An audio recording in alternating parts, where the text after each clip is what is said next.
So I'll just start with the most commonly asked questions that I get as an author. I'm now an author.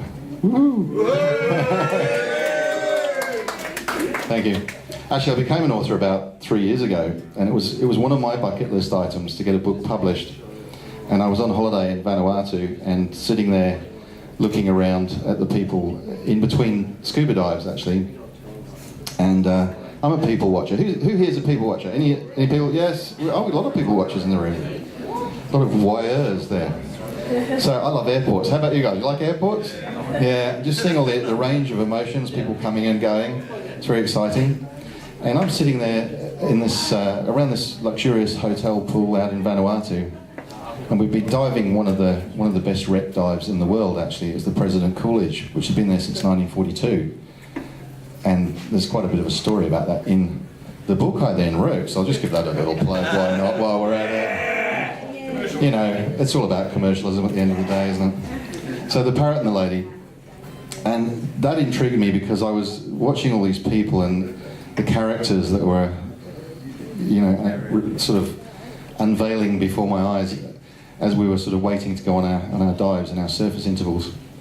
And I saw this yacht that was anchored out in the bay, and it was very mysterious. And so suddenly the idea came to me to, you know, Joe said to me, why don't you write a book about this? Because I was coming up with all these stories about what these people were up to and what I thought they did back home for a living and all that kind of thing. And so she said, write a book. So it's on my bucket list. I just sold my backpacker business that I'd had for 14 years. I was a bit of a loose end. And I went, yeah, why not? So I started making notes on the plane. And, you know, 4 months later, there it was. It took another 4 months to actually get from... Do you know what? Writing is not the hard part. Writing is actually the easier part of getting a book out there. It's all the other stuff. It's the editing and the copyright, you know, checking the copy and going back through and changing, looking for where you've made an error or you've repeated something. And that's the tough part, actually, about writing a book. And I hear so many people say to me, oh, you know, I've started a book, but I've never actually got around to finishing it. So it was on my bucket list, and I was able to tick the list and go, you know, it's a bit of a naughty book, actually, I will say. Has anyone read the book, by the way? Yeah! Whoa. There is going to be a trilogy, you know, it'll be like J.K. Rowling's, it's just going to keep rolling out there. And we got Gus McTompkins. None of the characters bear any resemblance to any living person, in case I get sued or anything. But he actually likes it. So, you know, he is the character that you see in the book. He loves it. It's like, when's the next book coming out? I want to be in it. I wrote it myself. That's how impatient he is. He wants to write it himself. So the good news is there will be another in the series of What Happened to Randy Short. We've got the prequel underway at the moment. But I'll come to the next thing, and that was, people say to me, okay, this book that we're here to talk about this evening, so we'll get back to the point in case, which is, if life's worth doing, it's worth doing well. Now, and the subtitle of Finding Sane Fulfillment in an Insane World. So where did the title come from? I'd just like to mention that because this book actually started out as something I wanted to do to support my business. After getting out of tourism, which I'd been in for a long time, I wanted to find something new where it was meaningful, where I could actually help people. And I had a lot of business experience. And I had a lot of life experience where I was sitting in a backpackers in the backyard over a beer with about 35,000 people over the years, sorting out their life problems. I had people coming up to me going, well, what do you think I should do about this? And should I change career here? Or, you know, my family's not talking to each other, or all these kinds of things that came up. And it was incredible. That place was just such a synergetic sort of environment where everyone helped each other. It was just tremendous to be around. And I really, really am blessed that I had so long in that period, you know, with working with young people and helping so many of them to sort of move forwards and solve problems. But I'd sold my business and I was at a loose end thinking, what do I do next? And I was at a swimming pool one day and I just got chatting to a guy who was just about to start his own business, or he had a dream of starting his own business. And he had no idea. He was asking me questions like, do I need an ABN? Or, you know, can I register a business in my own name? And I thought, these are really obvious questions. And then I went, hang on a minute. They're not obvious if you don't know. If you've never started your own business, who do you ask? You know, how do you find out this information? And what seems obvious to all of those And I know there's quite a few. We just got actually a show of hands. Who's actually in business for themselves here tonight? It's quite a few of you. So thanks, guys, for taking time away from all that bookkeeping and stuff to be here. So it is it's a hard slog running a business to start with. To get it off the ground and get it up and running, it's like getting a rocket launched. It uses most of its fuel just getting off the ground. So you realise, well, there's quite a lot of people out there who just don't have access to that information or don't know who to ask. So anyway, the idea of doing business coaching came about, long story short, and at first I was going, well, do I do business coaching or do I do life coaching? And then I very quickly realised that actually the two are very much interrelated, because if you've got problems at home, it's going to be carried forward into your business. Don't believe it isn't, because it definitely will. And if you've got problems at business, do you reckon you take them home with you as well? Pretty good chance that you might. So we do a bit of work on both areas. And, okay, so the other question that people frequently ask me is, how long did it take you to write this? Well, this particular one, this was a bit different to the first one, because the first one, it was fun. I just did it, it just came to me. The book kind of wrote itself, and I was on a roll, and I was just, giggling at my own jokes, like you do. And it just came out. I wrote this book. I didn't quite know where it was going, but it ended up getting there. Whereas this, I thought, you know what, people are going to they're going to expect something, or they're going to judge me on this, or it's going to have to support my business in some way. So I had to put a lot more thought and effort into this. And this actually had to, and I hope it comes across this way, it had to sort of sound intelligent, and like it actually was meant to be written like that, and that it flowed. But I was writing this in the process of running a couple of businesses, because I never like to be bored, I always have lots of things on the go. And so my time was very scattered. I was sort of writing late at night and whenever I could fit it in between the day-to-day running of the business. And consequently, I hope that when you read it, if you haven't yet, that you'll find it's the kind of book that you can pick up. If you are living that kind of lifestyle, and everyone's busy these days, you might be able to pick it up and actually just flick it open at any page, and hopefully in any chapter there'll be something in it for you that might be some little gem. And I'm not claiming that it's all my work. One of the great things that I've learned about being in business is how to leverage and how to learn how to use other people's experience, how to draw upon the wisdom that's out there and to apply it to yourself. Knowledge is no use unless it's applied. We can all be very smart, but if we don't do anything, then we don't get anywhere. And so what I've done with this book is, some of it is my life stories, a few of the lessons I've learned along the way, the mistakes I've made. We all make a few, don't we?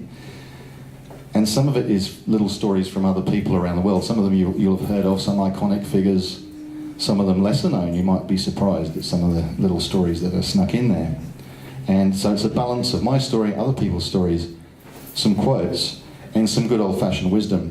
When I made the decision to go and become a business stroke life coach, I spent over a year just going on courses. I'm sure everyone thought I was mad. I was beginning to wonder if I was myself.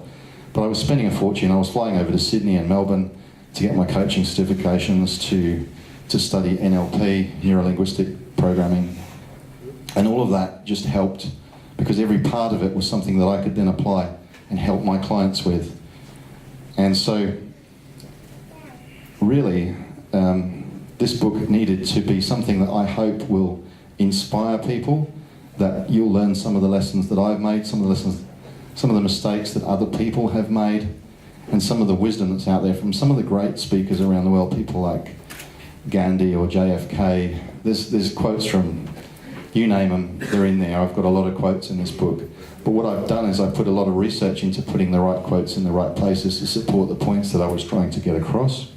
So I hope that you enjoy that. Where the title came from, when I was growing up, one of my father's great catchphrases that he used to say to me, and my parents had hotels, and we were all different stages. We were quite a separated family in terms of our age group.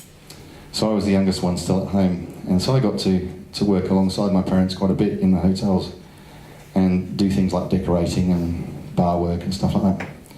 One of the great things my dad used to say was, if a job's worth doing, it's worth doing well.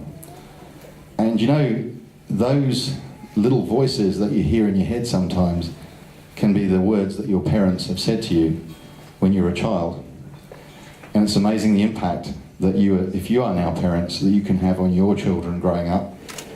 Some of the little throwaway lines that you use, you don't realise until you're much older, or until they're growing up and they're repeating some things back to you, and you realise that some of those values have stuck with those children, and they've been able to hopefully learn from some of the things that you've taught them.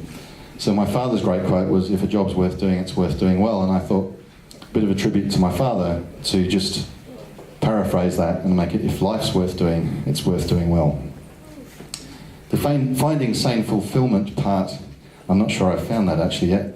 Just looking at a photograph there of V8 Day, Brett, with all the cars lined up.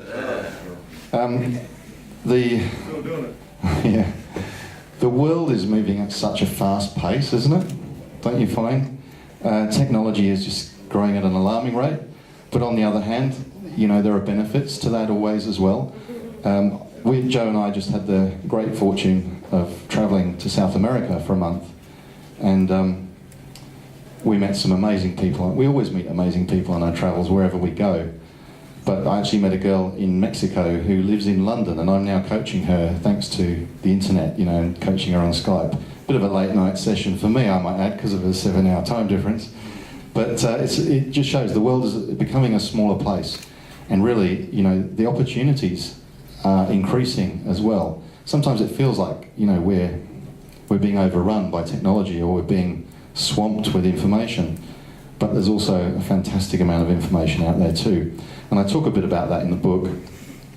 Who remembers Encyclopedia Britannicas? You remember those guys?